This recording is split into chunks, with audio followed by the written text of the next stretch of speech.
Un gusto saludarlos nuevamente. La charla de ahora es relacionada con el glaucoma maligno. ¿Me dan un minuto para compartir pantalla?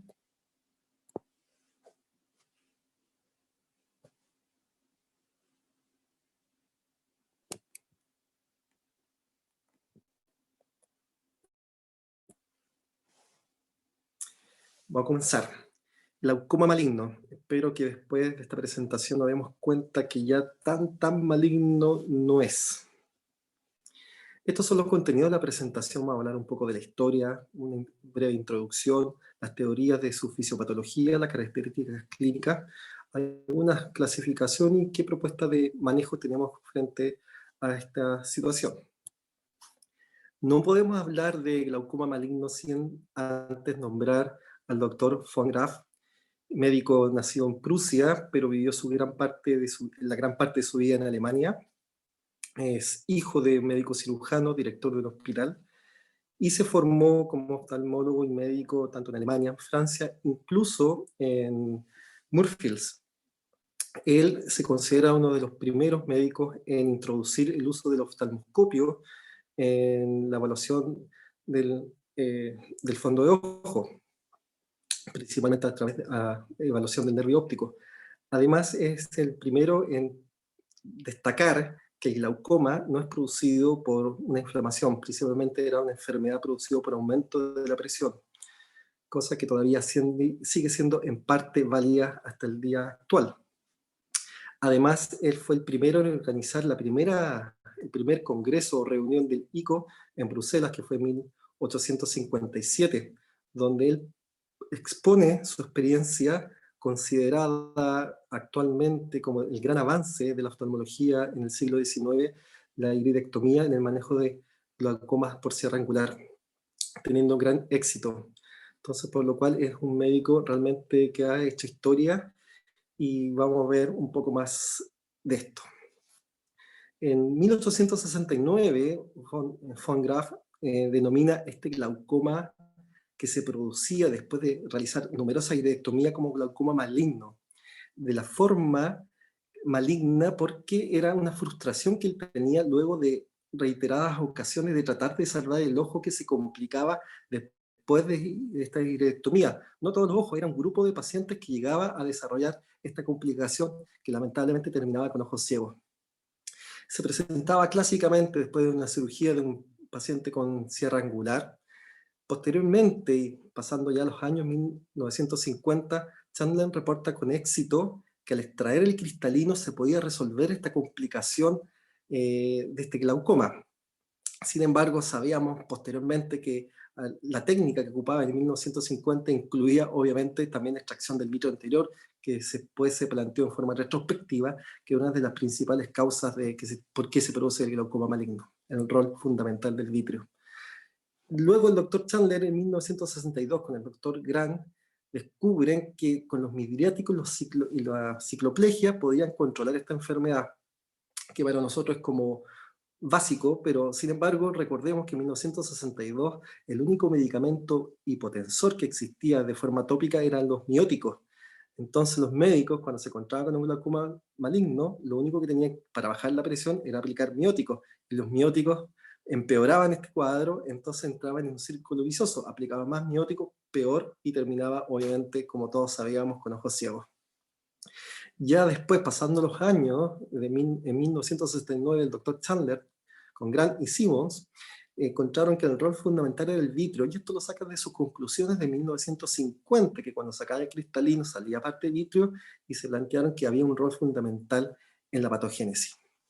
El glaucoma maligno durante la historia ha tenido bastantes nombres, por bloqueo ciliar, por bloqueo cilio-lenticular, incluso el último también bien usado es misdirection, que después nos vamos a dar cuenta que puede ser un nombre un poco cuestionable. A forma de generalidades, el glaucoma maligno es una forma rara, más que rara, tal vez no tan frecuente, que produce secundario a un sierra angular que es sometido a una cirugía. Y se caracteriza principalmente porque hay un aplanamiento difuso de la cámara anterior, siendo eso una característica fundamental, pero tiene dos requisitos, que tiene que tener una IP permeable y la anatomía del polo posterior debe estar normal. En otras palabras, no debe haber efusión o una hemorragia supracoroidea. Lo que tenemos presente es que en estos pacientes el comienzo de la presión puede estar normal en los primeros días, pero al pasar el tiempo va a ir aumentando. Esos son los casos que son un poco más larvados, ¿no? Porque distinto el caso que ocurre en forma aguda, donde tenemos la presión inmediatamente aumentada. Los factores de riesgo son múltiples, pero tenemos que tener claro que obviamente ocurre en el paciente que tiene sierra angular, que tiene ibis plató, obviamente una longitud axial corta, y también tenemos que tener presente que el antecedente sumamente importante es que el paciente haya tenido un glaucoma maligno en el otro ojo. Se ha asociado con mayor frecuencia en sexo femenino, los ojos nanoftalmos también tienen alto riesgo de desarrollar glaucoma maligno, pacientes que estén con cierres con sinequia, y el uso crónico de mióticos, que cada vez es menos frecuente verlo, porque los mióticos obviamente están en desuso y solamente tienen indicación puntual en espera o en el manejo para realizar un IP. También la pseudofoliación y el iris plató se ha asociado al desarrollo de esta complejidad. La característica clave que tenemos que saber, como lo habíamos dicho, es que es el aplanamiento uniforme de la cámara anterior. Y quiero recalcar que tiene que ser uniforme, en presencia de una IP permeable y ausencia de hemorragia coroidea o algún grado de fusión. Pero esto muchas veces no lo vamos a ver en la forma inmediata. En los casos agudos puede ser evidente, pero en los casos que son más tardíos, ¿qué nos podemos guiar? El principal signo de alarma es la miopización. El paciente que uno lo opera, le hace una trabeculectomía, lo va controlando y se da cuenta que va miopizándose a través del tiempo. Ese signo es el que tenemos que tener presente. ¿Y por qué ocurre la miopización? Como en el glaucoma maligno ocurre un desplazamiento del diafragma, esto va produciendo que el paciente vaya quedando más miope. Tener presente este primer signo de alarma. Un signo temprano que le podemos encontrar es que cuando hagamos colonoscopía a estos pacientes, veamos inmediatamente los procesos ciliares, que normalmente no lo podemos ver, porque el proceso ciliar cuando se ve una colonoscopía está bloqueado por la imagen del iris, pero como el diafragma está en forma anterior, se muestra, y ese es un signo temprano que tenemos que tener presente. La UVM claramente es sumamente útil, nos puede mostrar que hay una rotación anterior del cuerpo ciliar, obviamente nos va a mostrar este aplanamiento de la cámara anterior con el desplazamiento, obviamente, del diafragma iridiano. Y también nos sirve para controlar a los pacientes después de la cirugía, después de una vitrectomía, como tenemos la imagen inferior, donde se está viendo que ya la cama se profundiza después del procedimiento. Lo que tenemos que tener presente, que la VM es útil para confirmar, para ayudarnos al diagnóstico, pero el glaucoma maligno es un diagnóstico clínico y de exclusión. ¿De exclusión de qué? Lo que hemos dicho, una hemorragia supracoroidea, una efusión coroidea. Pero el diagnóstico es clínico. Existen a través del tiempo distintas clasificaciones. A nosotros los oftalmólogos nos encanta clasificar todo lo que a veces no entendemos muy bien. La clasificación, la tradicional, que habla entre que se relacionaba en la era pre-vitrectomía, donde si era clásico, secundario a una cirugía de irectomía o trabeculectomía, o se ocurría en pacientes afáquicos o pseudofáquicos. Después está una clasificación que se puede considerar operacionales, principalmente operacional en el sentido al manejo, si el paciente es fáquico o pseudofáquico, y la temporal, que es la que más uno escucha, que es el paciente en agudo, el paciente que se presenta inmediatamente después de la cirugía de trabeculectomía, incluso esta cirugía de catarata, incluso también se ha descrito casos en forma espontánea que se puede producir, o incluso después de una iridotomía. Hay pocos casos reportados, pero hay casos que se reporta que glaucoma maligno después de un IP. Y también los subagudos, los que están presentando después de los 7 días, los tardíos o recurrentes y crónicos. Lo que tenemos que tener claro que la palabra misdirection en realidad no está bien utilizada para el glaucoma maligno. El verdadero misdirection es lo que se describe por este grupo australiano, que es con el síndrome de Rockhart, que es que ocurre cuando nosotros estamos operando a un paciente de una cirugía de catarata. En el último paso estamos haciendo el procedimiento de retirar las masas, las cortezas, con la cinque o con lo que estemos utilizando generalmente. Lo que estamos produciendo es esta tracción, podemos producir una debilidad sonular, a través, más encima como tenemos la infusión abierta, va a pasar líquido, este líquido va a ir disecando entre la cápsula posterior y el vitrio anterior y empieza a acumularse y empieza a desplazar todo el diafragma y producir un ojo duro, como lo describe el australiano. Y realmente ese es el verdadero misdirection, y ellos presentan una forma de cómo lo solucionaban, una forma bastante práctica, que a través de una aguja 23G, aspirar este líquido que se estaba acumulando porque estoy produciendo un misdirection iatrogénico. Sin embargo, esto ya lo había planteado en el glaucoma maligno real años antes, más de 50 años, el doctor Chandler, que él, para tratar de, cuando se dio cuenta que había un rol en el vitrio, hizo una incisión a través de una hoja de 18G y aspiró vitrio, hizo una vitroaspiración, con lo cual lograba solucionar en parte este problema. Entonces, esto ya venía de años atrás. Los mecanismos fisiopatológicos que se han planteado. Sheffer y Hoskin definen como misdirection que ocurre una rotación de cuerpo ciliar, donde el líquido, en vez de ir hacia anterior, va hacia posterior, desplazando todo, trabajando con una válvula unidireccional. Y ese es el concepto que uno escucha en forma recurrente cuando se describe el glaucoma maligno. También Chandler propuso que hay una sonulolaxa con un cristalino relativamente grande, entonces cuando hay un cambio de presión, porque recordemos que estos glaucomas, la mayoría de las veces, casi 99.9, ocurre después de una cirugía, son muy raros los casos espontáneos. Entonces, como hay un gradiente de presión en el contexto de un paciente con una sonula laxa, con un cristalino relativamente grande, se desplaza y produce el glaucoma maligno. Y Quigley plantea otra teoría, que es una teoría que es bastante interesante, que habla de la expansión coroidea y una mala conducción del fluido del vitrio. Acá se plantea principalmente que el vitrio es el causante porque tiene una mala conducción del fluido. Y lo vamos a ver ahora. Incluso el doctor Harry Quigley plantea que el misdirection es imposible, porque va contra las leyes de la física. Plantea principalmente que un ojo normal con desprendimiento de vitro posterior, el movimiento del fluido hacia la cámara anterior puede ocurrir principalmente en forma normal cuando tenemos un vitrio principalmente con una conductancia normal.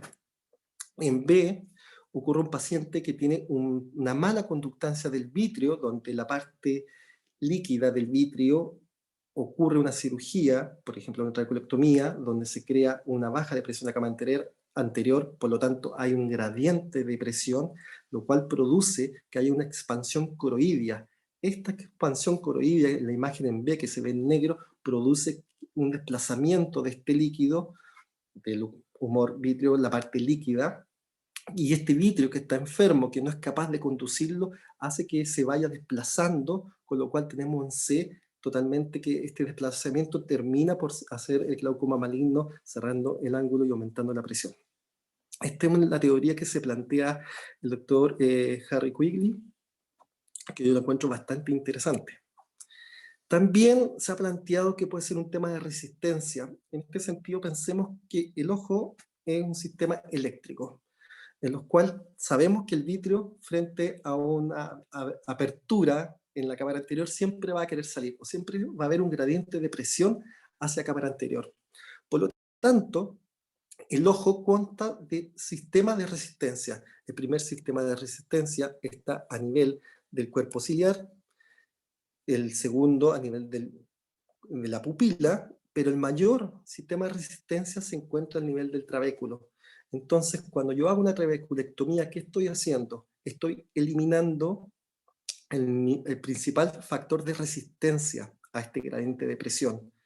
Y los otros que quedan, el cuerpo ciliar, la pupila, no son capaces de mantener a raya este gradiente, y por lo cual ocurre el desprendimiento.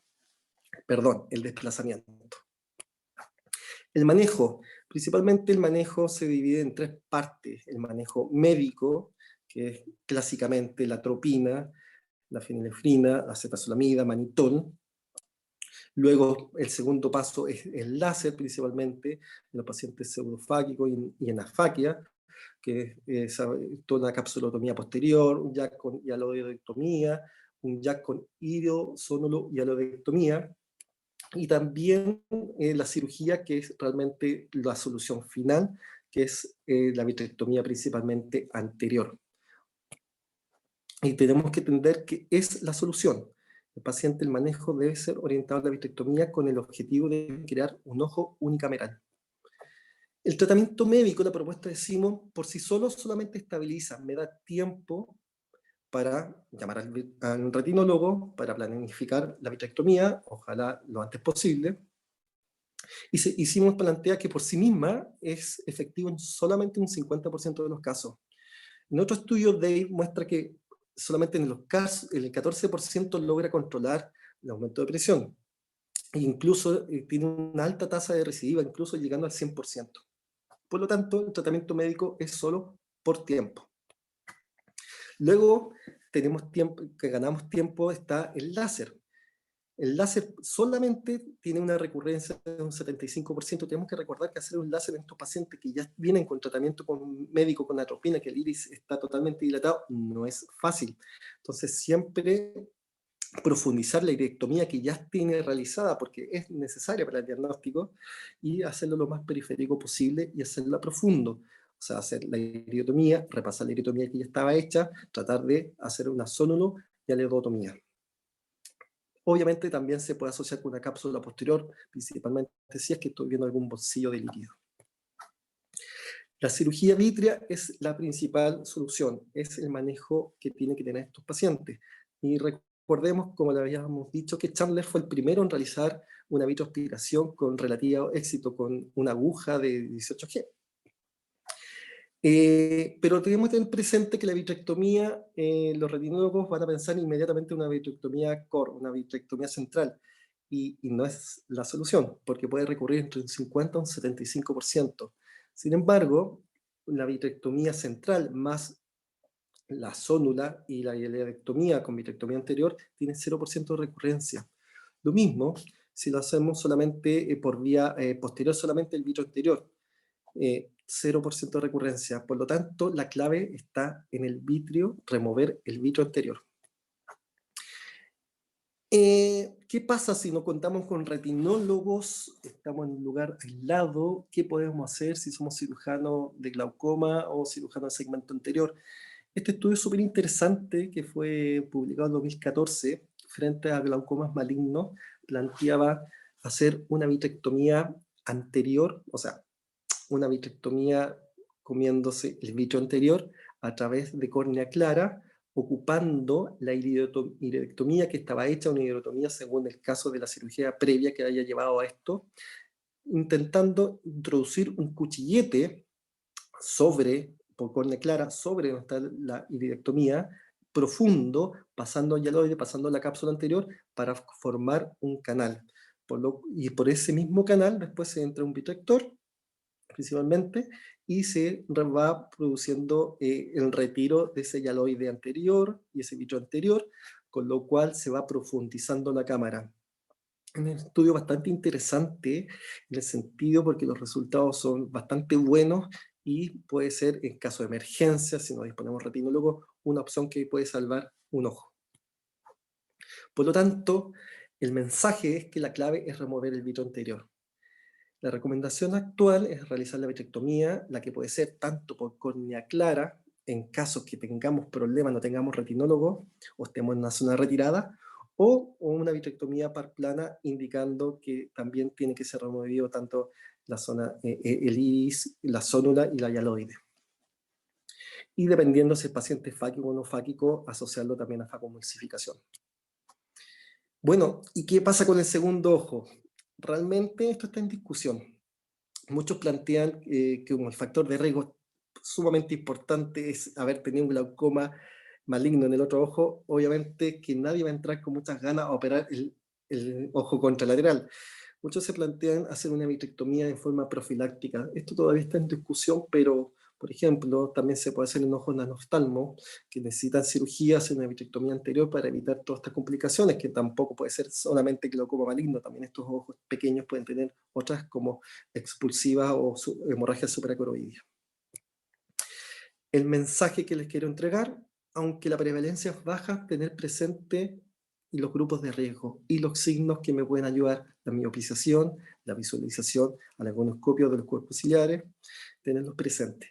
Siempre descartar los diagnósticos diferenciales, porque son diagnósticos diferenciales que son sumamente importantes, incluso son criterios diagnósticos. Que no haya una hemorragia supracoroidea, porque realmente puede tener grandes repercusiones. El inicio precoz de la terapia médica agresiva y el láser ayudan, no es que esté contraindicado, no, ayudan, pero solamente me sirven para ganar tiempo hasta que llegue el tratamiento final, que es la vitrectomía. Actualmente, con todas estas técnicas, el pronóstico no es tan malo, por lo tanto ya no es tan maligno si nosotros hacemos el diagnóstico, tenemos la sospecha, hacemos el diagnóstico precoz e iniciamos rápidamente el tratamiento. Muchas gracias por su atención.